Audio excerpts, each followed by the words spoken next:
Hey gang, welcome back for another comic interview. This whole series of videos I put together is really about trying to demystify the whole comic creating process. And as much as I am going to be talking to writers and artists, I want to show kind of the support systems that go into making comics. At the heart of a lot of these projects, particularly work for hire projects, you have the editor. And very few people know as much about the business, especially now, than Tom Brevoort. Tom has been with Marvel since 1989. He is edited more issues of the Fantastic Four and the Avengers than any other person in Marvel history. He knows the continuity. He knows the changing world of entertainment that Marvel now occupies. We had an amazing conversation. We went way more in depth than I imagined we would when I first asked him if he would sit down with me. I really have enjoyed working with Tom over the years on a variety of projects. I think he's one of the best editors in the business, and his candor and his honesty about what being an editor is and what it's like to work in these systems and in entertainment as a whole, I think is really enlightening. And on top of all that, he is a genuine lifelong comic book fan, and the depth of his knowledge is always worth kind of digging into. So I hope you enjoy this as much as I did, and I hope you get a lot out of it. My guest today, in some cases, if you're a comic book fan, probably needs no introduction. Tom Brevoort is, if I'm not mistaken, the longest running editor at Marvel Comics. Is that correct? I don't know about ever, but Yeah. at the moment, Currently, yeah. yes, What is your I'm full title at this point in I'm the time? last of my generation. That's a compliment. That's a compliment. That's a very good thing. Um, Some would agree, others less so. But so you, that's okay. yeah. So what's your formal title then? Because you're not just a regular editor at Marvel. My formal, doesn't really mean a heck of a lot title is, vice president, executive editor, which sounds real important, and I get to be listed in the indicia and stuff, but it really is just, he's been around for a while. They haven't gotten rid of you. You've managed to hold on fast as far as that goes. So Yes, you've been at Marvel, unless I'm mistaken, I think since is 1989, correct? yes, the very end of 1989. I was Oh an my intern gosh. in the summer of '89, and I was hired on staff at the started on staff. I was hired Right. around November.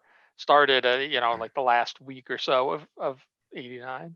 Nice. So obviously you've seen a momentous amount of change, and now we're living in this comic book golden age of media and visibility and worldwide kind of fame, while at the same time the books are in new spaces and the characters are more visible than they've ever been. It must be surreal. I mean, it's surreal for me as a fan and a freelancer. For you, it must be on the inside watching it I even mean, more it surreal. it kind of is, but at the same time, like you said, it was a fairly steady progression. Right. So in the same sort of way that you can see somebody that you haven't seen in a while and they've changed, their hair's grown longer, or they've gotten gray, or they've grown a beard or something, and you're like, whoa, Right. to them, every day it's just the hair grows a little longer, the beard comes out a little more, the color gets a little grayer, and you just don't notice it as much in the same way. And all of a sudden you're looking behind you and you realize how much time and space has passed on that stuff. So Right. before you even got into the editorial, obviously you grew up a big comic book fan. One of the things I find fascinating on your Twitter, you'll talk about books that you've bought, or on your blog, you talk about your favorite issues and all that kind of stuff. But you were like secure in the Bronze Age, kind of growing up reading the books, both DC and Marvel. Yeah, I started in '73 as a reader at the age of 6. Mm-hmm. And I was pretty much exclusively a DC reader for the first bunch of years. And then I eventually branched out into Marvel books around '78. And I branched out into everything else kind of as it went. I was there at the perfect time for the switch over and the move into the direct market and kind of the explosion of all the different would-be publishers in the early '80s, and throughout the '80s, creator owned and otherwise, who tried to make a go of it in that space. So you were right at the start of the direct market and comic book stores as kind of an institution then, in that Yeah, sense. yeah, I was there again. I went to my first actual comic store in '78, around Right. '78. And thereafter there was a regular store right by me. So and by 81 or so, they started carrying new books. Right. After that point, they'd been mostly just, as these places were, they were a back issue Right. And emporium. yeah, yeah, all the older kind of stuff. So what particular titles do you recall fondly or extra fondly from that period? What really grabbed you and why? Well, again, like there's a mountain of stuff, so much Sure. that I have a whole website devoted Yeah. to it, going through all the comics I read more or less chronologically. But again, most of the stuff is no huge surprise. When I was a young kid, uh, my favorite character in those days was the Flash, Okay. and I liked all of the Julie Schwartz edited books. Although I didn't quantify them, I didn't understand them that way at the time, but those Sure. were, his Flash and his Justice League and Action Comics and Superman and the Batman books at that time and so forth. All the stuff that he was editing, I could tell the difference even though I couldn't tell what the difference was. Right. And then, moving on slightly later, and getting into the Marvel stuff, I came in as a Fantastic Four guy. I was always a Fantastic Four guy. And certainly, the Stanley Jack Kirby Fantastic Fours are kind of primal bedrock. Right. But also the guys that were all big in the late '70s going into the '80s. So, the Claremont Byrne X Hmm. Men and the Marv George Teen Titans and all the stuff that was kind of happening then were all pretty big. And in the '80s, Cerebus was a big book in my world. Oh, really? A Nice. book that nobody can talk about anymore. But So is it like the originals or like Church and State and the later, or I like was reading it before there were the book the collections. yeah, the telephone books, right? So I was around for the first of those big collections, the High oh, Society so collection. nice. So and even the Conan pastiche and all that kind of stuff. Yeah, yeah. I mean, I got into it a little later than that. My first Right. actual issue was '77, but Oh, by that okay. point he had done the six precursors to the Yep. to the phone books, the Swords of Cerebus collections. And so I Nice. was able to, fill those in, and that gives you like the first whatever 25 issues or so. Yeah, And yeah. then it's just, ordering back issues from Bud Plant and finding whatever's around and until you can put together a full out run. So at what point do you think was it so when the comic book stores were starting, was that also when you were making that transition where like I find obviously, all of us as kids, I think we're obsessed with the characters of the teams. And then we move into realizing, hey, this stuff looks different or this stuff reads different. And then the writers and the artists start to stand out and you'll follow them from project to project. Was that right around that period? I think there must have been some overlap, certainly. I mean, I became aware of creators relatively early. Right. Like the fifth or sixth issue of Flash that I read is a story about Carrie Bates magically going to Earth One and helping the Flash fight the Trickster. Okay. And so, again, even as a 6 year old or whatever, I could understand. Oh, that's the guy that writes the comic. Right, right. He writes this, like that's him. And they stop him for speeding on the Cleveland Highway, and the cop recognizes him from his byline in Flash, as happens to all of us so often. Right, right. Um, but in terms of like switching over to, well, I'm more following the creators than the characters. Again, that starts to happen at a certain point, kind of moving from the '70s into the early '80s. Mhm. But to some degree, it was always a little balanced. Like by the time I was hardcore into this stuff in the late '70s, and in the '80s and mostly throughout the '80s, except for one brief dry spell around the early mid period, I had enough income that I could buy pretty much everything. Oh, wow. So I wasn't having to make a lot of decisions Right, right. or a lot of choices. If I was buying a book, I would just start buying it, and for months I would buy Ghost Rider. No idea why, other than it came out. It was there every month. I was in the stationery store pulling my books, and there was a new one, and it went in the stack because I read it. Nice. And so there was a point, and it was somewhere in '82. My family relocated. We moved to Delaware in 1981, and that was sort of the end of my penny saver paper routes and things. And we were in a relatively new development that was far away from anything yet. Like if you go there Oh, now, the area's all been developed up and of there's stuff course. everywhere. But as a young high school kid who still couldn't quite drive for a year or two, and who was in a development that was remoted from everything else, I was kind of stuck in terms of cash. And so for a bunch of months, I was able to finagle and make this stuff all work. I was doing monthly mail order from Steve Geppe's company, which meant that once a month I would get all the comics, and that Nice. also meant that if I saw anything out in the world between that point, I couldn't buy it, which was a pain. Sure.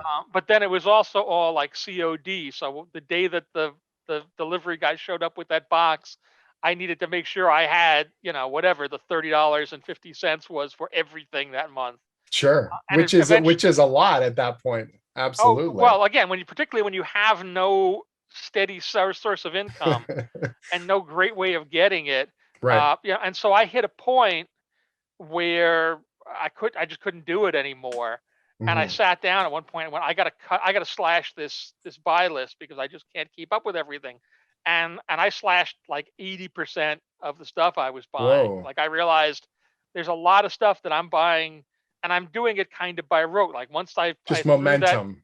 Yeah, once yeah. I threw that mental switch, it was easy to go. And I think I'm not 100% certain, but really close to this. I think like every Marvel book was off the list. Whoa. Like everything was gone, including Fantastic Four. There was a year or so that I didn't buy Fantastic Four, and then I I assume slowly. you filled that all back in later on. Yeah. I Yeah. filled most of the stuff that I've missed in. But then again, at given points, I would start picking things up again, Hmm. and I had a circle of friends, and established a circle of friends who were more long distance, but who were reading stuff, and that would entice me into starting to pick up this book or Sure. that book again, so that I could be part of the conversation. And eventually, once I started at Marvel, you start to get everything. Right. And additionally, like when I was interning, there were comics at Marvel every place, and I was staying. My the way I was making this work is my grandparents lived out on Long Island, and so I was Okay. staying with my grandparents. So there wasn't any rent, there wasn't any overhead.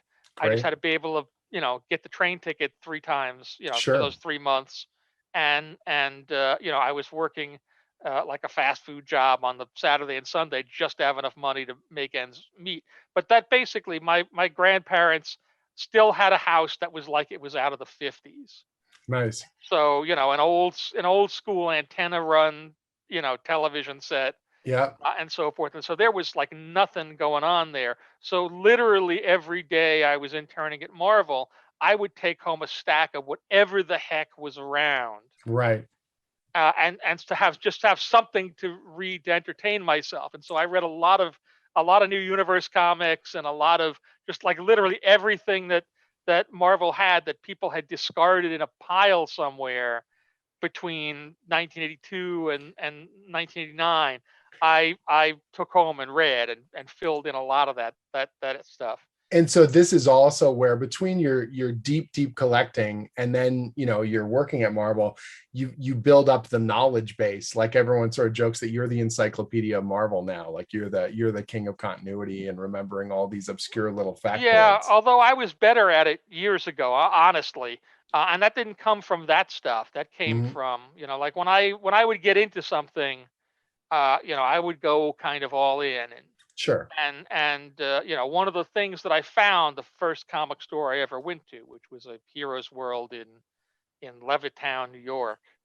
One of the things that they had there was a volume of the Fantastic Four Index, Nice. which was a fan publication put out by a guy named George Olszewski, whose claim to fame was at that point he owned copies of every Marvel comic, going all Oh the way my back to like gosh. 39. Like he had Holy everything. mackerel. And so these were just indexes that were like, here's a cover reproduction in black and white, Hmm. and they'd index the contents. Here's who did the cover as best as we can figure out. Here's the title. Here's the credits. Here are all the characters that appear in it.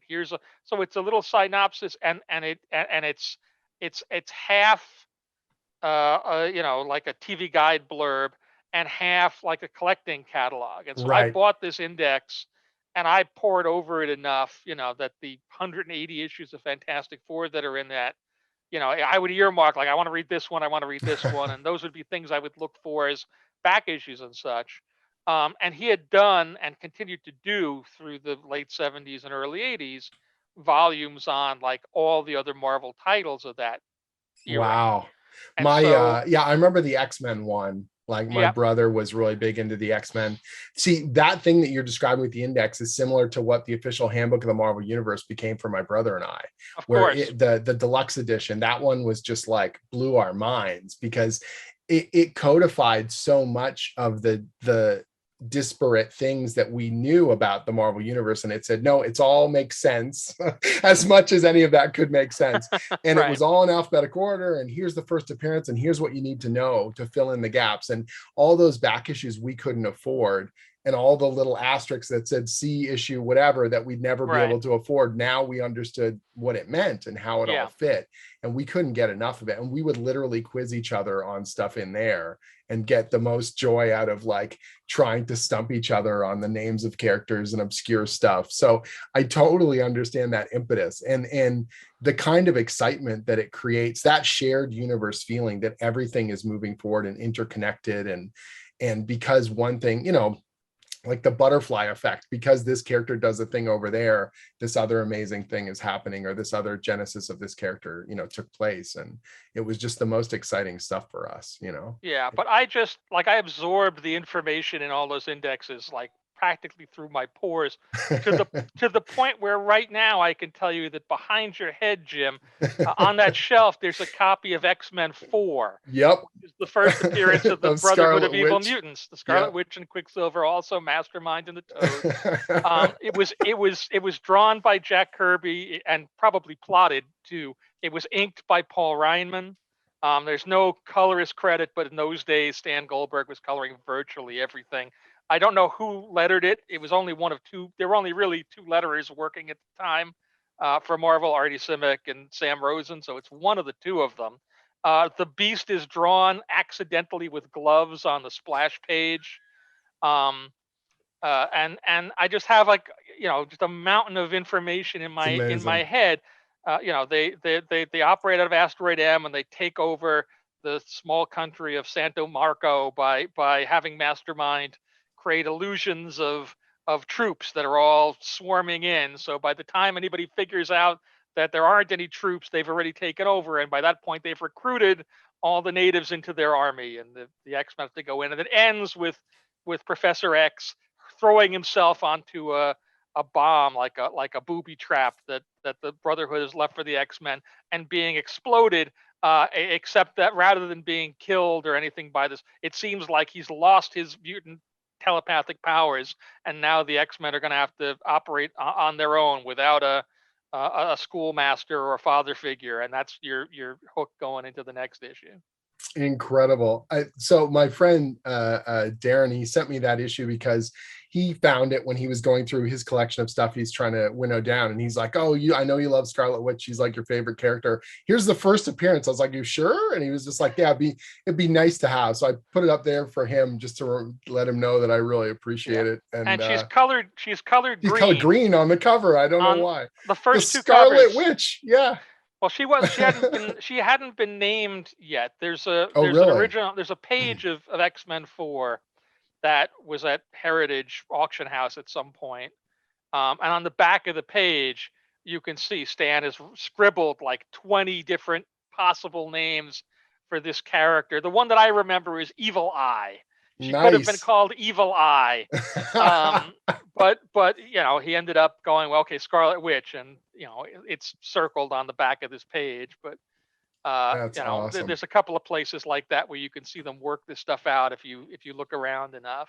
I have seen this talent of yours, this knowledge well come forth when we did the Avengers Weekly, and we were sitting around that boardroom table, and we would be talking about cool plotline stuff.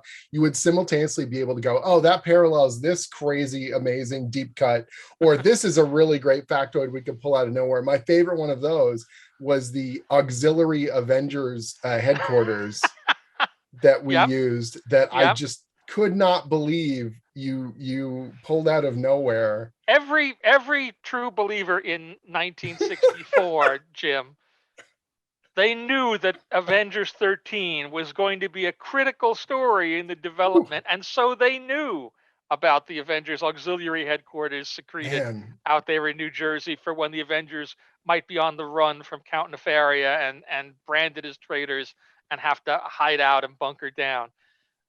that kind of stuff was so much fun, both to generate that story, but also to pull those tethers, because those are some of the things I feel like are the strengths of the shared universe format and the continuity format. I know it can be kind of choking at times because you've got decades and decades worth of material, but when you can pull a little string and you can attach it to something fun elsewhere and see that synergy, I feel like that's one of the joys Oh, of working. for sure, and it's one Yeah, of the it's one of the longer term pleasures that people get out of reading all of this stuff, yeah, and why they're so defensive sometimes about feeling like, well, my comics don't count anymore. It doesn't right, matter anymore. This right, has to matter.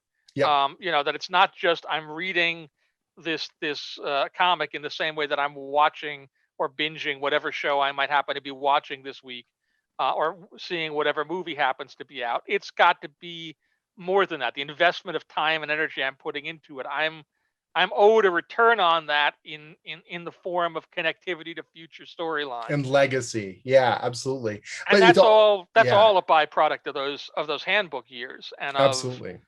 the way uh uh that message was delivered and imparted upon a whole generation of readers, that that's how this works, and Right. that's kind of what you get beyond just this month's story. Sure, sure. But like you say, it also breeds a sense of loyalty and excitement, but also that weird feeling of possessiveness. But I think that it's fascinating to see with a group like the Fantastic Four, where yes, occasionally there are team change ups, but for the most part, you've got the four. But something like the X-Men, where depending on where you came into it, your X-Men is just a completely different X-Men than someone else's, Yes. because it's when you found yourself attached to the team, whether it's your Claremont Byrne or Paul Smith's or John Maria Jr., which time, you know what I mean, or what made Joe Madureira, or any of those kinds of Well, different these eras. days, all of those are the Stone Age, Jim. Right. I know. I know. These days, as far back as you go is like Morrison. Right, Morrison right. Quitely is ancient. Joss Yeah, Whedon and Cass is a long time ago. sure. So what we're talking about, you might as well be talking about Golden Age comics Come on, for it's not. a lot of the audience. Um, Sure, I mean, and it's just, it's the nature of things. sure. Grant was 20 years ago. Yeah, Joss was 15, going right. on 18 maybe. And so, as long as you're moving ahead, that distance behind you gets longer. And every once in a while, you kind of have to look up and go, oh yeah, the Claremont Byrne X-Men, that was 40 years ago. Exactly. And it's important, I think, to look at some of those traits and go, okay, what made that compelling? But you Mhm. can't recreate it. That's not the point. You have to constantly move the ball forward.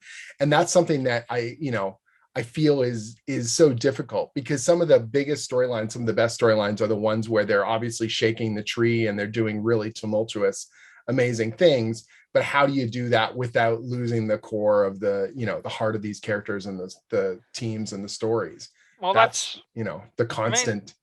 Yeah, that's certainly the challenge that everybody faces.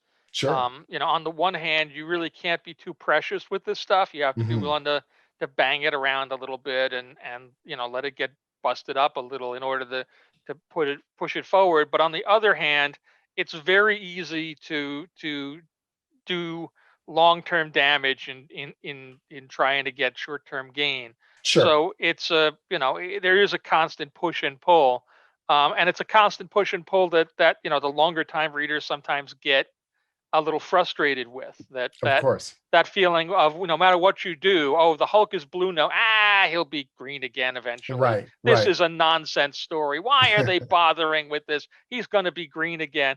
As opposed to, but that's because for them, they've been through the Hulk being red and the Sure. Hulk being gray and the Hulk being, and so it's but for a new audience that's coming in, here's an exciting new development. The Hulk is Right. now blue. What does that mean? How is he different? What direction does that take you? And so, it's the double-edged sword of, you've got a long time audience that's invested and that has been around for forever, and wants the thing that they wants comfort food that's also kind of new but not so different from the I was food that just they gonna had. say that. Yeah, I was just gonna um say that they simultaneously want it to feel familiar. Don't go too far outside the lines, but then they're like, but don't be boring. And you're like, okay, yeah, I'll somehow find that impossible, spicy yet safe dish, and but this it's is why fascinating. one of the Yeah. things that is an absolute truism, that we've seen over the years, is that, all of the stories that are the most contentious as they're coming out tend to be the better remembered over time, Right. and even immediately after they end, they're better embraced, in part because there's a portion of the audience that is uncomfortable being on the roller coaster, because they're legitimately afraid that around the next turn there's not going to be any more track and they're going to go sail out and crash into the side of a whatever, and die. And that stuff is going to be ruined. And they're not going to like it anymore. It's not going to be any good. And once the ride is over and they get off and they go, shoo, they can then kind of assess and go, that was kind of a fun ride. I want to Right. I want to read that ride again. But they're very afraid when, whatever, Captain America says, "Hail Hydra," that this is Sure. the end. You've destroyed Captain America for all time, and nothing can possibly put this aright or make it okay, Mhm. until the story is over. And then it's like, well, now we can actually review it. And that would typically happen. Like, Brian Bendis and I would talk about that every 6 months, it seemed like, because we did a bunch of big event stories together. Mhm. And eventually, like 6 months after they were finished, they would show up on Marvel Unlimited, the subscription service. And whenever they did, suddenly a bunch of people would start popping up to talk about them and going, "This is the most incredible thing ever." Which was markedly different than what the reaction was being every month as the Sure. serial comic was coming out. And I think, to some degree, kind of the conclusion we came to was, yeah, they're comfortable with it and reading it here, even if they're reading it month in and month out, because on some level they've checked Wikipedia, they've looked out the window, the sun is still shining, the earth is still rotating, everything turned out all right. Mhm. And so they can have that comfort level and just be swept along with the excitement of, oh my God, that pot opened and all these scrolls came out, or other old superheroes who might have been replaced by scrolls, and oh my God, what does this mean for all the stories of the past? And it all turns out okay, so I don't have to be quite so crazy about it. Nice. So obviously, with such a long editorial career, what kind of things do you think are that you learned as an editor, early in your career that still hold absolutely true, and which things do you think have given way to different methodologies? Um, I don't know. Is the shortest thing. I mean, what I can talk about more, I guess, and more broadly, is philosophy. Sure. When I came in '89 and going into the '90s, Marvel had only had a real editorial staff for about 10 years, Hmm. and before that, going back to the Stand days, they'd had a system that was really, there was one guy who was the editor, and there Right. were maybe a couple of assistants, and that editor was responsible for everything. Right. It And was it called the wasn't. bullpen, but it was a much more kind of, it was just freelancers coming in and out of the office for the most part. Yeah, and Yeah. there were a lot of writer editors who were de facto their own editor, and stuff wasn't terribly centrally coordinated or controlled, and nobody was really paying attention to quality control, Hmm. at least centrally. And Jim Shooter brought in and established, the modern editorial system basically by duplicating what he had grown up with at DC, Hmm. uh, when he was a freelancer for Mort Weisinger, and he created individual editors, and the editors individually would have oversight over half a dozen books apiece, and would maintain the quality level and the standards and so forth. And he put that into place. And he was gone by the time I came in, but some of the philosophy that he had laid down was still there. And one of the philosophies and one of the absolute beliefs of Marvel in 1989 and for a bunch of years thereafter was that the editors were the ones who put the comics together, and the editors were the ones that were important. And Okay. you can see that if you think about how often in those days a random fill-in issue would be slotted in. Hmm. Even for the biggest guys, even for the biggest creators. John Byrne has a big blowout with his editor and the editor in chief over whatever, West Coast Avengers. Next month, somebody else is going to write and draw West Coast Avengers, and we don't really think it matters all that much. Right. Even though on some level we know it matters, and we know the difference between John Byrne doing that comic and somebody else doing that comic. The philosophy in the place was really geared towards the editors make the comics, and everybody else is the pair of hands that somehow enables that to happen. And they were Um, kind of mythologized in like the bullpen page and stuff like that. Like they would have the profiles and the caricatures and a yeah, lot yeah, of but the, even yeah, even beyond that, though, just internally, even in terms sure. of the way the thought process went, again, there was some recognition that talent was important and the talent was talent, Hmm. but really when the rubber hit the road, and you can kind of see this if you look at how Jim went to other companies and what he did there.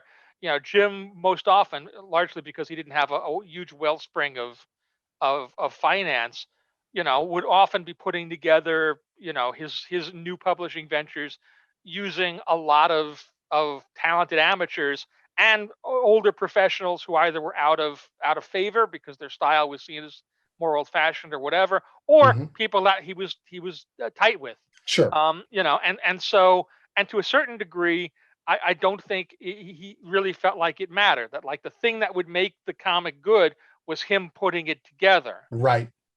and him and his team who had the right a point of view and the right insight and the right whatever, could take anybody, could take even that guy, whoever that guy was, who hadn't done comics before, and could come in and they could learn their craft like he had under Mort, and they could make it work.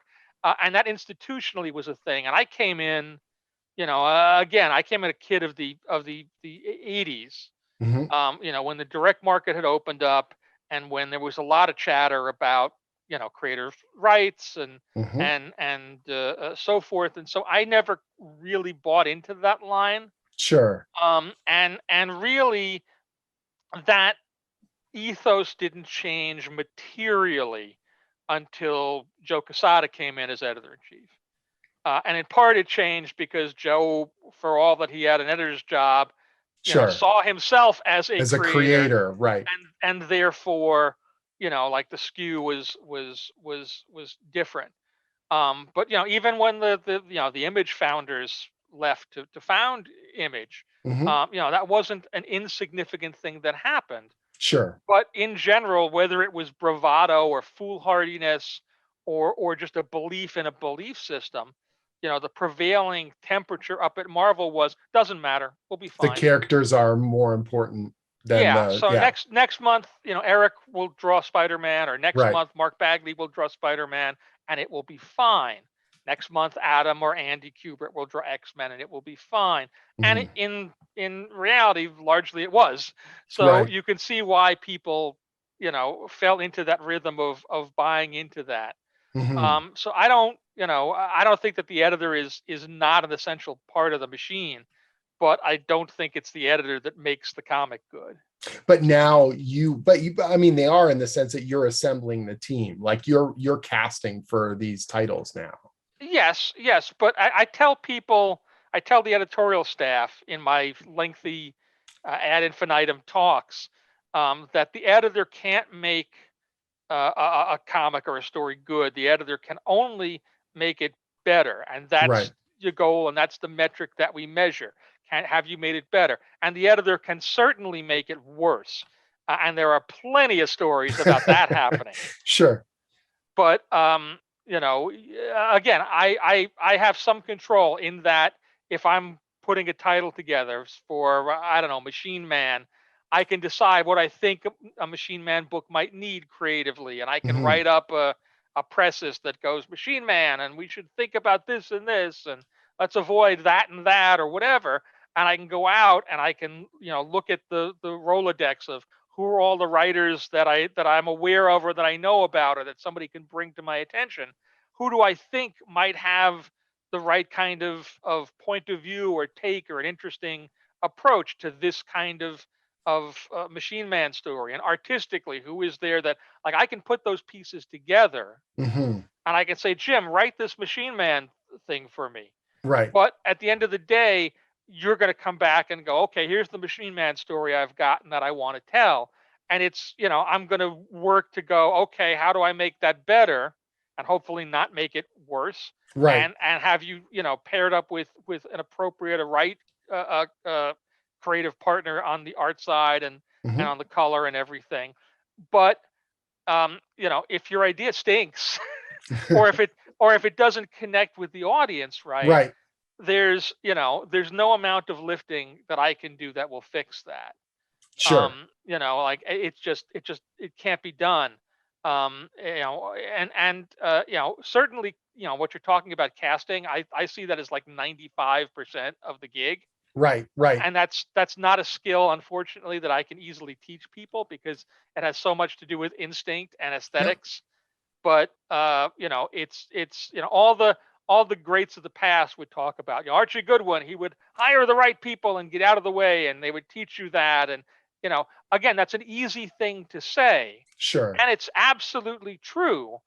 But the trick is, who are the right people? Right. Right. And it's Everybody will always tell you that if you put Alan Moore and Michelangelo on a comic, it'll work.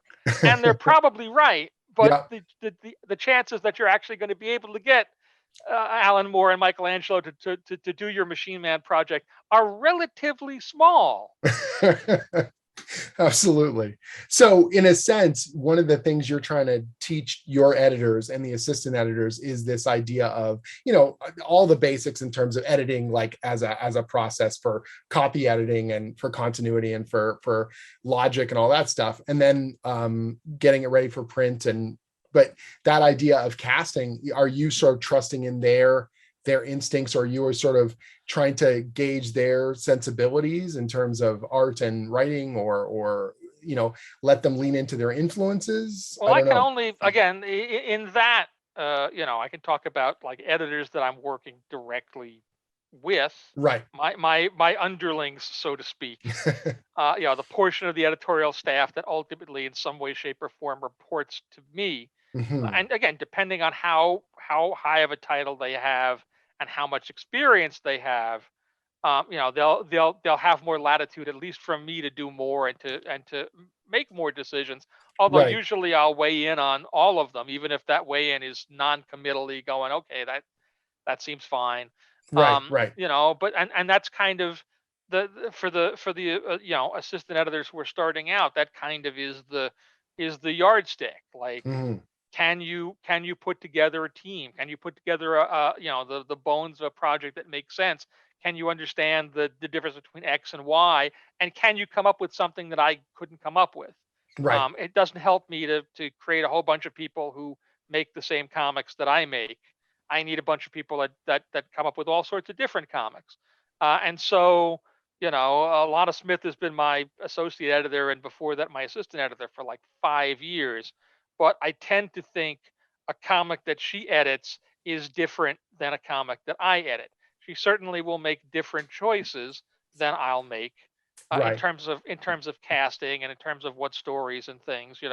We were casting a title recently that's now in her hands, and we solicited ideas from a bunch of people, and we went over those ideas, and she and I disagreed on which one was the way to go with, and in the end, the answer there was we do what she wants to do, Hmm. because she's the editor there, and there's no point in her editing the book if I make all the choices. So I Right. can I can go, I like this choice better than that choice, but if that's the choice that we're making, okay, now the job is how do I make that choice Right. better? As long as the baseline is being reached in terms of quality and Yeah, concept, that there's not some exactly. fatal flaw. Yeah, yeah, exactly. Exactly. Sure. Certainly anybody that's worked with me and has gotten to that position and is doing this is I trust not to drive off a cliff, Right. and I not to think do anything that's going to like destroy the characters in some Hail Hydra sort of a way. right, right.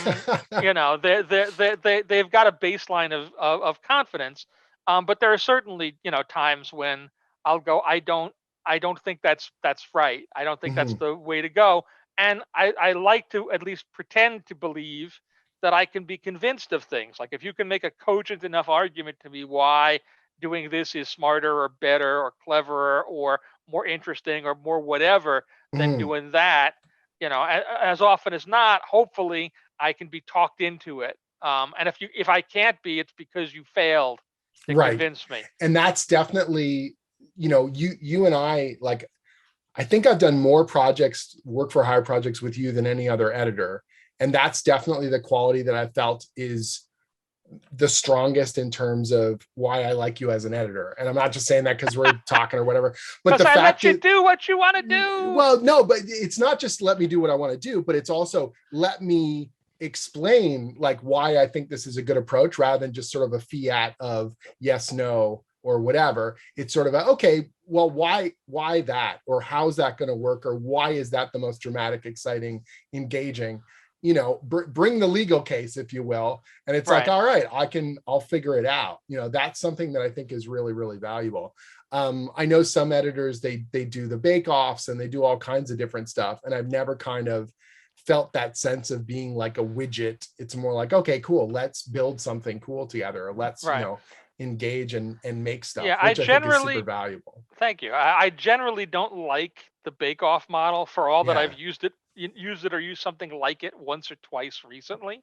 Hmm. Um, you know, there have been instances, and they've all worked out pretty well, which is bad because it just encourages me to do more stuff like this. Right. But when we did the Doctor Doom book a year or two back, not knowing exactly, not having an immediate front runner, but having a couple of people who had an interest in the character and so forth. I reached out to a few people and said, hey, if we're putting together a thing, if you've got an idea and you want to pitch on it, send me a pitch. Right. And we got a first round of pitches, all of which were okay, but none of which completely scratched the itch. And Sure. I still almost went ahead with, okay, this is the best of this lot. I'll do that. But I then, we went one step further, and Will Moss suggested that I talked to Chris Cantwell, who had done a Hmm. Doctor Doom short story in a War of the Realms anthology, and he came back with a pitch that was markedly better than the other ones. Not to say anything bad about those other Sure. writers who did and do fine work in other places, but for Right. that Right. moment on that thing, it wasn't their day, and it was his, and the book turned out okay. Yeah, but generally speaking, more often than not, I trust my instinct, Sure. and I'm good enough, I hope, analytically to go, I think this person has something interesting to offer. Let me prove or disprove that first. Right. Right. And so if you do a pitch, and I say, okay, do this Machine Man thing, and you come up with an idea, and we go back and forth a little bit, and I go, this is not what I need. Hmm. That's when I go, yeah, Jim, this isn't working. I'm going to call Chris Cantwell, and he's going to do a Right. much better Machine Man. You know, Sorry. I didn't pitch on Machine Man. I'm not Yeah, I worried know. about it. I know. But what's fascinating to me is like I've done the bake-off model, and even within that, there's ways to do it respectfully and to communicate with people and treat, and so that they don't feel like they're slotting in and out. But it's like, no, we genuinely looked at this thing where you are valued and all that kind of stuff. And that's one of the things that, you know, different editors, different methodologies. And I don't blame an editor in the sense of that it's some sort of intentional thing. I think it's just literally there's so many plates spinning. There's so much trying to get done. You're trying to get the next thing out the door. You're trying to get the approvals or get the next project that some of that communication can fall through the cracks. And the editors who are able to keep that rolling well and keep that sense of continuity and momentum, I feel are some of the best at the business. You know, they know what they're doing. Yeah. Sure. But I mean, there are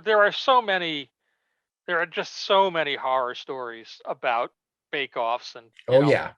either people not knowing that they were in bake-offs, Which is the worst. Yes. well, I have multitude of those. that's not even the worst. That from my point of view, that's criminal. Yeah. Yeah. That's like a shooting offense. I will kick you out the window if you were in my editorial staff and that was the way you were conducting business. I do not think that that is legitimate or right, because I don't want to waste anybody's time creatively. So Mhm. if I'm putting you in a situation where you're one of a few people I'm talking to, you're going to know that Right. before, Right. you put keyboard to paper, Yeah. and you're going to be able to make the decision that, okay, I trust my idea and my skill and my whatever enough to devote the time to this, even though there's a coin flip depending on how many people are involved and what else they might come up with that I might not Sure. actually get anything. But even stories of people pitching ideas and then those ideas somehow magically showing up in other stories and things, and I'm sure there was no confluence and no. I still have, um, back 20 some odd years ago, somebody pitched me a cloak and dagger idea. Mhm. It's a really good cloak and dagger idea, and they couldn't do it at the time for X, Y, and Z reasons. Mhm. And it's been long enough, frankly, that I'm not even 100% sure who it was anymore. Oh my gosh. Um, but it's an idea I can never do. Right. The only way I can do it is if somebody happens by total fluke to walk in the door having come up with the same or a similar idea independently Right. on of their own volition. And it doesn't matter that I stare at it and go, we have such a hard time making cloak and dagger work. I bet this would work, because it's not my idea; it's somebody else's idea. It doesn't matter that it's 20 years later and God only knows if they're even alive or dead or in the industry or not. It's not my idea. Mhm. And on the flip side, if it's something that's my idea, I threw an idea that I had 20 years ago for a Doctor Strange pitch into the development of the Death of Doctor Strange thing that the Jed is writing. Nice. And that was one I can go, okay, that was something that I came up with. So you can have that piece, dude. If you want to do that, do that. Cool. Um, but it's a very hard division, and it has to be, because it ain't cool and it ain't right to be. No, there's a moral kind of core to it, regardless of the contractual whatever, Right. which is good to hear. So with all this, what kind of things it's interesting because like I was saying at the start, so many people don't understand what editors do, or I think they have misconceptions of what it is that you are doing. They're like, either you are in absolute control, or you are holding on by your fingernails, or you are being told by Marvel Entertainment exactly what must be done, or you are making all the decisions. And I know the reality is obviously varied and much more in the middle of all that Yeah, stuff. well, I mean, there's elements and aspects of all of that. Sure. But the best analogy that I use constantly is that, being the editor is like being the combination manager coach of a sports team, Hmm. which is to say, I don't go on the field and play the game, but I get to pick who does. I get to set up the starting lineup. I get to decide what player plays where. I get to decide what the team uniforms are. Right. If I want to call a play, I can call a play. I want you to bunt. I want you to, fly out to third. I want you to do whatever. Um, I want you to steal second. I can do that. I could swap a player out. Right. You're done off the mound. I'm putting the relief pitcher in. You're out. They're in. And ultimately, I'm responsible for getting the club to the stadium where they're supposed to play on time and ready to play when the game is supposed to happen, Right. and everything in between. And ultimately, I'm responsible. Like the one line term I use for being the editor. Being the editor is being responsible. You are Right. responsible for the book. You are responsible for your talent and the team. You are responsible for upholding whatever the standards are of the organization that you're working for. In addition to whatever mercurial and ever changing comfort level there may be towards a whole myriad of issues. You're the responsible party, so you have to be responsible. So what that is a very all-encompassing and kind of, do you still love it? You still enjoy it? Yeah, absolutely. I still do. Yeah. I still do this just, the same way I did years ago and years before that and years before that, and will hopefully do for, years beyond now. And you've been the editor of Fantastic Four now longer than anyone else. I have, although there's a gap now because obviously the book was gone, and Right. before that Mark Panisha edited it. Hmm. More impressive or scary or tragic, depending on your point of view. Not only am I the guy who has edited Avengers for longer than anybody else, but I've edited it twice as long as any other Oh person. my gosh. And I think I haven't actually sat down and done the calculus, but I think I'm probably approaching 3 times as much as the next Wow. So as of the all the next books, that's the one you've done the most, is Avengers? Yeah, yeah. I started with Avengers at the end of '97, and I've been there ever What's your since. first issue of Avengers? It's Avengers 1. Oh, Of nice. course. Of Of course. course, Jim. Of It's course. What was Avengers I 1. thinking? Only the third Avengers 1. But yeah, it was Avengers 1 with Kurt Busiek and George Perez That's a hell of a team. in It's '97. even now hard to beat on the kickoff there. That's amazing. Yeah. And so do you find having that deep legacy for particularly those two books, but all the ones in, like, do you ever feel like, oh man, I've seen it all? Like, how do we refurbish? How do we Oh, engage? well, I mean, again, you get ups and downs, and I know certain people get bored with certain things or Sure. whatnot. This is the corner of the Marvel universe that I like the best, so it's not like I couldn't edit whatever Spider-Man or Right. X-Men or Daredevil or whatever, because it's not like I don't like those characters as well. Sure. But especially something like Avengers, you've got the option of an ever-changing cast of characters to begin Right. with, so you can always switch things up by simply switching things up. In terms of who's on in the group and where you are and what you're dealing with and so forth. Um, but no, that's the nature of the gig. I'm not like scratching my eyeballs out, going, "Oh my God, another Avengers script to read." Oh, I can't believe I'm reading another. Oh, Captain America does this. Good grief. It's kind of the opposite, and Sure. and it's not like I've got any dearth of inspiration for more Avengers stuff, having done it for as long as I have. There's a bunch of stuff that I've done. There's a bunch of stuff that I threw out an idea for, and it went in a radically different fashion. And then 10 years later, I could throw the same idea out and have it go in a radically different Right. fashion, and you'd never connect the two. And there have been good runs and there have been less good runs, and I think that depends on who you ask a lot of the time. Of course. But it's, I'm not finished with it necessarily. Nice. That's awesome. It's it's heartwarming, I think, to hear, because this stuff has such a history to it. And as much as, like you say, the stuff I was talking about from the 80s is the golden age or what may have you, it all in its own weird rambling fashion does inform what's happening now. There is Sure. those weird sort of threads that hang back. And I think it's one of those things that I've always enjoyed about Marvel as a reader and working in the Marvel universe, is that feeling of, it hasn't been rebooted completely, wiped clean, and tried to refurbish. It's just sort of like, yeah, no, in theory that all happened. In theory it all kind of evolved and moved in its own kind of Yeah, and fashion. I much prefer that approach.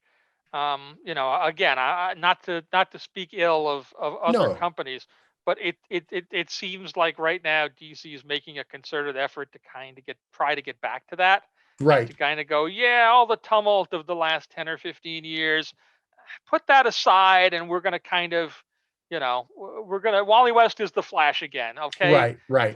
Forget all that nonsense. He's back. We're going, Dick Grayson is Nightwing. Go. And so at least right at this moment, whatever driving issue there was there that made them kind of go, we need to blow up and start everything again every 5 years, and this Mhm. time it'll be the way we want it, and realizing that it's not the way we want it, and 5 years later having to do it again. I can only speak for myself as a reader. It didn't help me feel connected to those characters and that Right. universe anymore. For all that it may have connected just fine and maybe very strongly with a young audience that didn't have that baggage of having Right. read these books since the 70s. But and even there, like, if you do that and you do work that's strong enough, it doesn't matter. I'll read it anyway. But if you do that and you're doing work that's just so, well, you've cut my emotional connection to the characters out as well, and the work you're doing is only so. So It's a I feeling of jumping off points instead of jumping on points. yeah, Right. like, it's a very exciting thing, and not a year goes by without, fans, or without some major website doing a Marvel should reboot everything, Right. and that's as much about that person feeling old or wanting to go relive and revisit their youth as it is anything else. The reality of these characters is they're infinitely flexible, and for the most part, nothing's broken about them. So you don't need to fix them that much. You Right. really don't. Spider-Man works. He works in 2021 as well as he did in 1962. And yeah, you kind of have to squint and go, okay, there's 60 years there, and he's like in his mid 20s, but Right. you can do that if you can buy the fact that he can stick to walls and swing, on high tensile cables shot out of a gizmo on his wrist that weighs as much as a wristwatch. You can buy the fact that, like, there's a whole bunch of history and it's not all there at the same time, but it's all kind of follows him around, and Right. now he's It's he's one of the doing it. things I kind of love in the kooky way, where you can simultaneously, whenever the characters go into the past, it is the 60s again, and Hmm. yet it's supposed to be just like a decade ago or 15 years ago, like when Yeah, we were doing Iron Man and we had the Escape stuff, and it was like all the kooky 60s kind of Iron Man, like yeah, the cartoon and yeah, stuff. And it's yeah. like, I mean, it really wouldn't be Cold War kind of crazy, because No, no, but that's but what makes it it's fun, because we all know the tip of the hat. And or all new X-Men, where we're grabbing the original X-Men. Bendis grabs the original X-Men from the past, and it's totally like the 60s X-Men. yeah. Yeah. Yeah. Because that's, it's the difference between the publishing history and the what works, sort of in world, and not leaning too heavily in either direction, because you'll get fans that, like both things, or have their own way of counting for the Right. passage of time. I always love, Don't again, count the Christmas specials. yeah, exactly. Again, one of those articles or one of those fan things that comes up every year is the guy who goes, "Okay, I've sat down and figured it out. 1 year of Marvel time equals 7 years of real time." Right. And they've worked it all out, and the answer to that is, yeah, today. Right. But Right. 5 years from now, that calculus is going to be completely different, because it's not like it's going to work that way from now Yep. on. Yep. It's, you've just looked at everything that's happened and divided the time up equally. But that's not how we do it. We just kind of smush Yep. stuff together. And if you don't remember what the hell was in Jerry Conway's Daredevil run from the 70s, most of the time it doesn't matter a heck of a lot, But unless we'll bring somebody that one cool story back, right, and unless that one, somebody yeah, happens to find some piece of yeah, that they really like and go, this is, happened back when Daredevil was living in San Francisco and dating the Black Widow, and suddenly that's a relevant piece of the tapestry again. right. Most days, though, it's just Hell's Kitchen. San I think, Francisco, forget about it. yeah, the other thing that's fascinating to me is that there's a certain segment of readers that really want to understand the cosmology of the universe, like Yes. which characters are more powerful and Hmm. which cosmic beings are in a hierarchy above. And I know, like, when we did No Road Home and we introduced the idea of the House of Ideas, there was this big kerfuffle about, well, wait a second, okay, so does that mean the one above all? Where does that fit in Yeah. versus Yeah. the, and I still get questions about that stuff, and it kind of makes me laugh, because it's like, I'm thrilled that people are excited about it and that Yeah. they're fascinated by it, but they really want this like absolute kind of, okay, give me a list from 1 to 25, who's going to punch who out on the cosmic There's order. and Alan Moore years ago, in his I think it was in the preamble to his pitch for Twilight, his never produced DC limited series, took a digression about what the audience of that period and comic book audiences in general were looking for, and he kind of Mhm. boiled it down to this idea that we live in a chaotic and uncertain world, and the world of a DC universe or a Marvel universe is so specifically codified in the handbooks and things that, like, there's a surety to that, and there's a comfort level to that for some people, in terms of finding a refuge from the fact that the world is just insane and things don't make a lot of sense and Right. anything can happen. It's all very formalized and regimented, and once you kind of come in with that perspective, and DC spent, but particularly Marvel, we spent a decade and a half enforcing and reinforcing that idea. It's all continuity and it all fits together perfectly, even the stuff that doesn't. And I worked on the handbooks. I worked on the last iteration, the deluxe edition, and the Was that the amount of binder ones? That was yeah, the, yeah, the yeah, three yeah, ring ones, yeah. and the amount of stuff that Mark Grunwald and I would turn to each other and go, yeah, and we would just kind of like either ignore it or jam it in or whatever.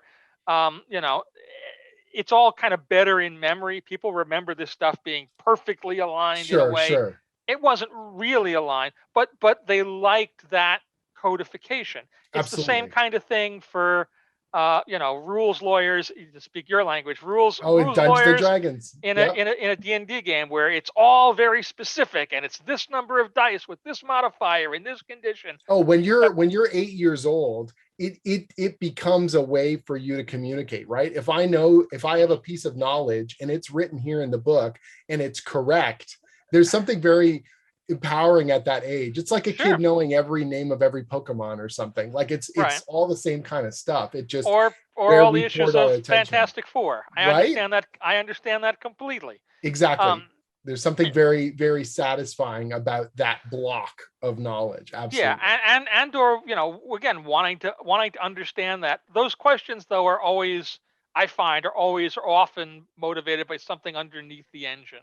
Hmm. Which is why I just generally tend to avoid answering them now, because Right. there is no answer That that will is going to satisfy. make somebody happy, because Yeah. the thing that they want or the thing that they're invested in is so specific Yes. that Yes. I that find a lot of the time I'm trying to explain the reality of, look, even if I told you my opinion, it doesn't matter, because it's a constantly, changing creative sandbox. And we're all playing with the toys and we're doing cool stuff. And if you enjoyed that story and if you enjoy the future stories, then we've done it right. You know what I mean? right, Yeah. right. But it's that feeling that somewhere there's a great tome of the Marvel universe Yep.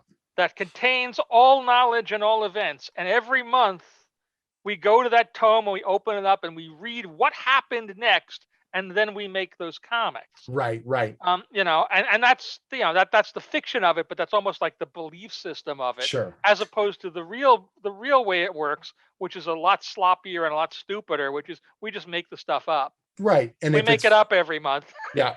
And I think one of the most enjoyable things, like when you and I would talk, and I would early on, I was so worried about hitting the marks that there was this feeling of if I referenced enough continuity, I would be a real Marvel writer. Do you know what I mean? Mm-hmm. And then at some point, I don't remember exactly at what point, but you and I were talking and I asked for something and you're like, oh, we can't do that because it's being used in another book.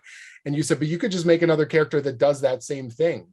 And I was like, I can? And you go, yeah, Jim, that's how they made the Marvel universe. Like that's kind of the whole kit and caboodle. And it was a real light switch turning on for me that I felt like I was obviously a working professional, but still a fanboy. And now it was like, oh no, right. Yes, that is kind of the whole thing, isn't it? Like we can make the cool things or do the things in this particular creative fashion.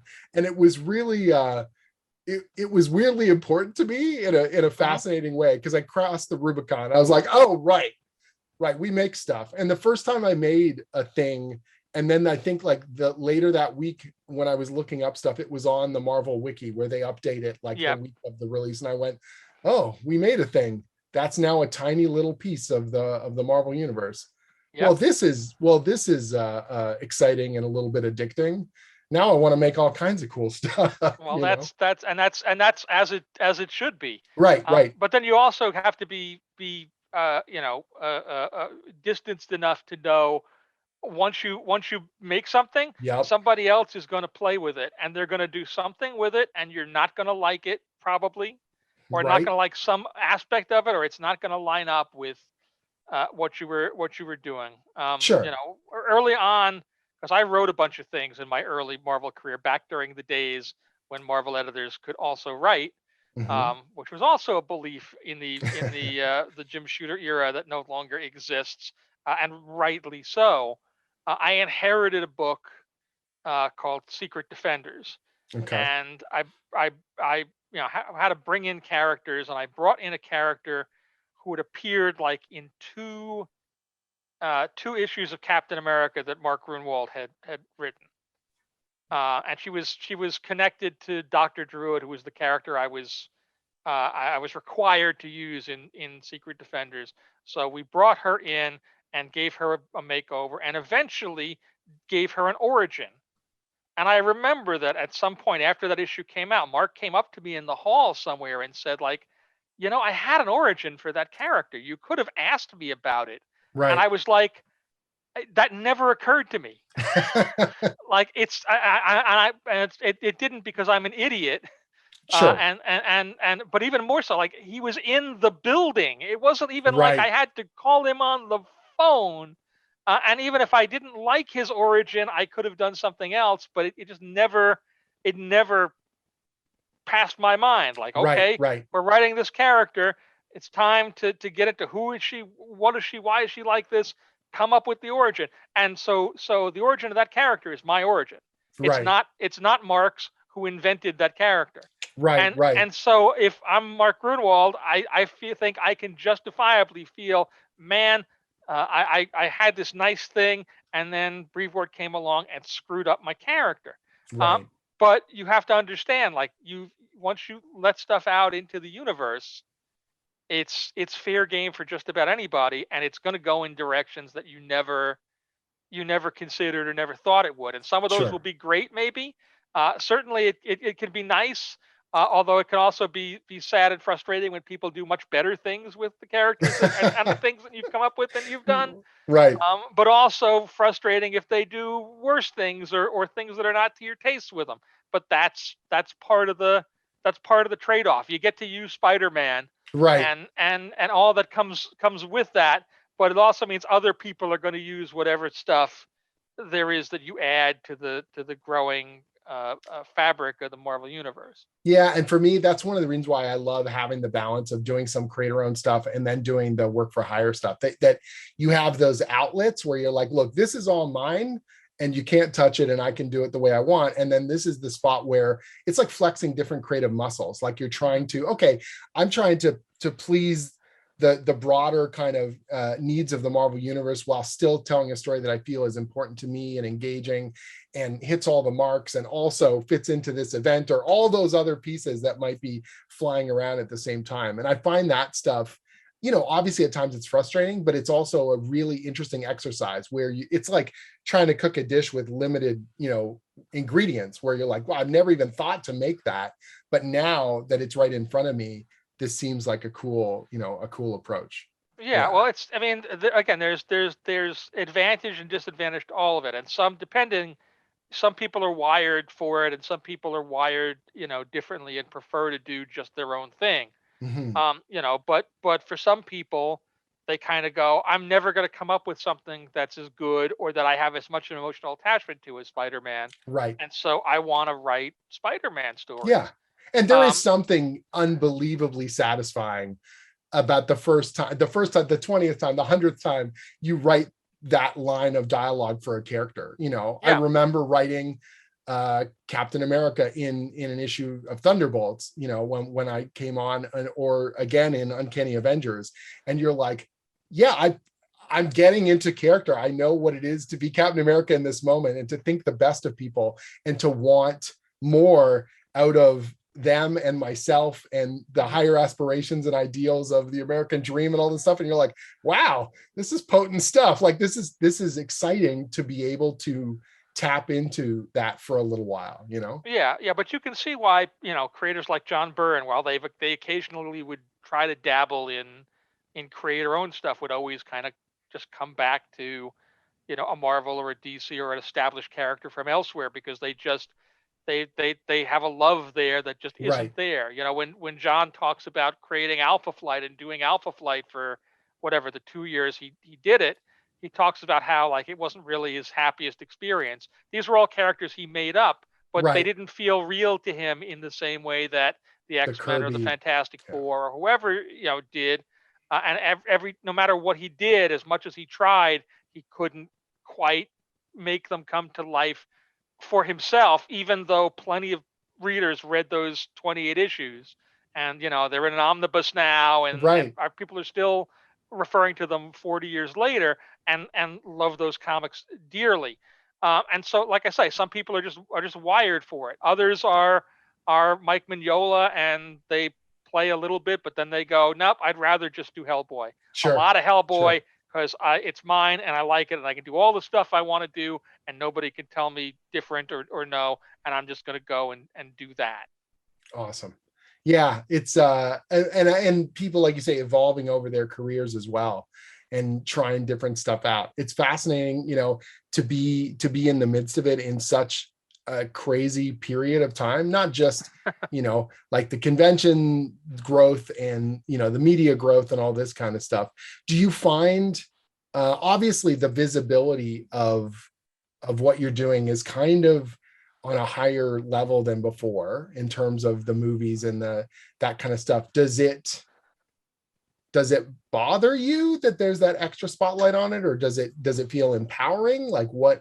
Um, well, no, it certainly doesn't bother me. The fact that more people know and understand and care about who these characters are, theoretically makes my life easier. Sure. It's much easier to get people to read Iron Man if Right. they already know who Iron Man is and like Iron Man, than it is when they have no clue as to who Iron Man is, or what it is, or what it's about. Right. My Um, mom knows who Rocket Raccoon is. We're in a pretty yeah, crazy time. Yeah. exactly, and that's a huge advantage and a huge step up, and it comes with it comes with its own set of challenges, or problems or difficulties, because whatever, our Iron Man is never going to be exactly like the movie Iron Man, because in film they do one Iron Man story every 2 years maximum, Right. and we do three Iron Man stories every month minimum. And so, where our interpretation or our version of the character is, it's also dragging around a whole bunch of history going back 60 years, and their version of Iron Man is only dragging like 10 years around. Right. So there are places where, you get discordant notes, or you get readers coming in and feeling a little distracted by the fact that it's not everything is not exactly where it but again, we also live in a world where the audience can tell the difference and understand the difference between the Iron Man who's in a cartoon, the Iron Man who's in a movie, the Iron Man who's on a TV show, the Iron Man who's in a comic, the Iron Man Video who's game. Yeah, yeah, exactly. and they can accept the fact that these are all interpretations in the same sort of way that I had no problem as a kid going, right, George Reeves is Superman, and the character on Super Friends is Superman, and Christopher Reeve in the movie is Superman, and the guy in the comics is Superman, but that's the real one. Um, Right. but they're all legitimately Superman. The the, Mhm. the guy that was in the reruns of those cartoons from the 40s, that's Superman. And they're all the same, and they're all different, a little different, Mhm.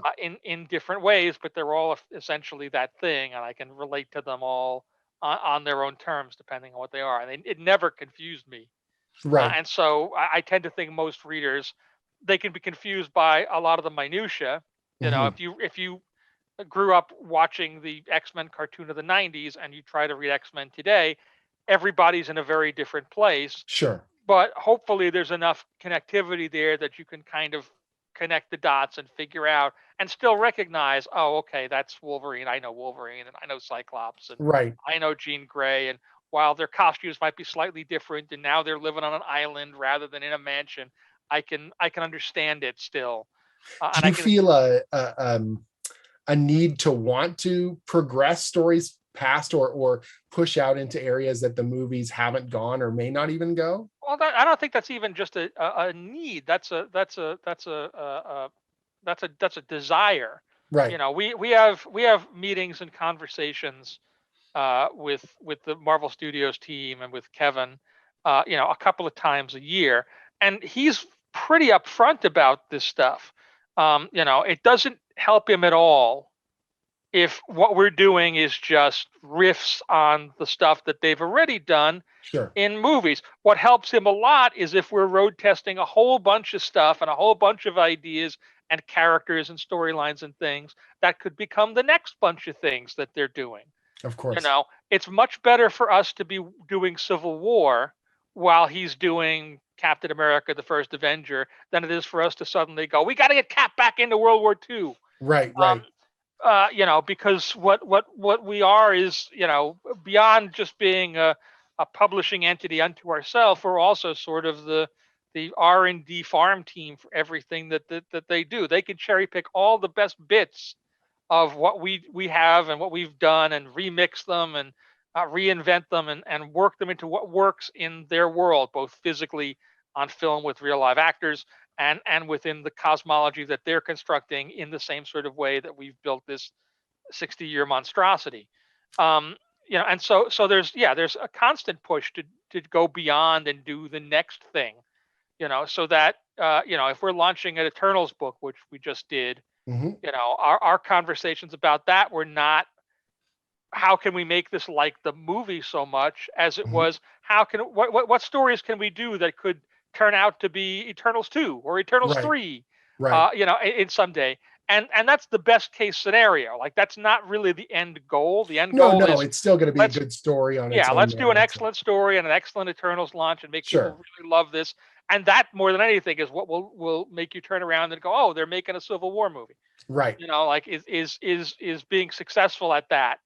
Um, but it's definitely not. I mean, that having been said, it's not like the huge footprint that those films and the actors and the characters and such don't have an impact. If only because all of our creators are fans as well, Right. and so Absolutely. anything that you see that you like, it folds into your interpretations of the character and where you want to go with them. Like, it's impossible, I think, now for anybody to write Iron Man and not hear the dialogue in their head in Robert Downey Jr.'s Yeah, voice. that's definitely what I felt like working with Dan on the book, and Hmm. he's a much quippier character than he was, previous to those films. He's Right. much more kind of in your face in that sense. Absolutely. And you Yeah. just Yeah. can't, you kind of just can't avoid it. It's No, just that's where the character it happens to be wouldn't feel right calibrated now. Yeah. right now. And so there's always going to be an influence, a visual influence and a character influence, because there can't help but be. but our job and our gig is to be the point of the spear, to Right. be out in front and doing crazy new things that can become crazy new things in that world however many years down the line. Right. um Awesome. Tom, you've spent more time than I actually expected. I really deeply appreciate it. It's well, you amazing. underestimate me at every Oh turn, no, Jim. no. I don't think that's possible. It's so awesome to be able to chat with you about this as a creator, as a fan, as someone who loves the stuff that I know it sounds corny that we do, like, and the way that we build this stuff and the reaction, that we get from readers all the time. And so to me, I think it's really important to demystify this stuff and give people an understanding of what everybody does, because the front facing tends to be the writer and the artist, the writer and the artist. And it's like, I want to talk to colorists, I want to talk to letterers, I want to talk to editors, and just give people a greater appreciation of the massive kind of support system that makes this stuff function. And you guys are doing so much behind the scenes. What is the one piece of advice or a piece of advice you would give someone that is particular to editorial in terms of mindset or outlook or any of that stuff? I think that the key thing to understand as an editor, and you just talked about it a second ago, that like the talent is front facing, Mhm. and that's absolutely correct, and that's as it should be. That editing is the invisible science. Like, if you do it right, nobody should even really know that you did anything, and it's not about you. If it's about anything, the creative team, the creators, are the performers. They're the ones. You are out, putting on a show and singing and dancing and whatnot in front of the stage, and editors are the people backstage working the curtain and making sure the costume changes are going and the lighting is all right and so forth. And really, nobody should see or know about any of that stuff. It's okay and appropriate for us to know about it internally, Sure. but it's not really about us. And if you're the editor, it shouldn't be about you. For all that, everybody in this business has to have a certain amount of ego to do it, Right. and everybody wants a little recognition and wants a pat on the head. It's not about you. It shouldn't be about you. So in a sense, that's a bit of a mentality to think about when you're getting into editorial. If you're applying for editorial, it's about, you are a part of a support system rather than being it's not, yeah, you're not out in front. Yes, yes, and Cool. yeah. Again, if you think you're going to get in and pull the strings and mastermind all the stuff that you care about the most, chances are you're in for a relatively short career, because nobody will want to work for you, and the people above you will smack you in the head a lot. Nice. So it won't probably work out quite that way. Depending, I guess it Awesome. could at some places. Not in my world. I think that's a good summation. Thank you so much for the time. I Sure, deeply appreciate it. And I think people are going to get a lot out of it. hopefully so. All right, Jim. If people want to find out more or watch your videos, because you've done a whole series of videos on the editorial process at Marvel, where can Yep. they find you? Well, those videos are on YouTube at Okay. my YouTube thing, and then I'm on Twitter as Tom Brevoort, and I'm on Instagram, and I'm on Facebook, and I got the web page that I post at tombrevoort.com. I make it very difficult for people to figure it out by just using the name. Nobody can spell it, so half the people can't find me anyway. One Um, E double O. right, that is right. That That's is right. right. I learned that very quickly. Don't want to get it wrong when you're typing your editor. Awesome. Thank you so much again. My pleasure, Jim.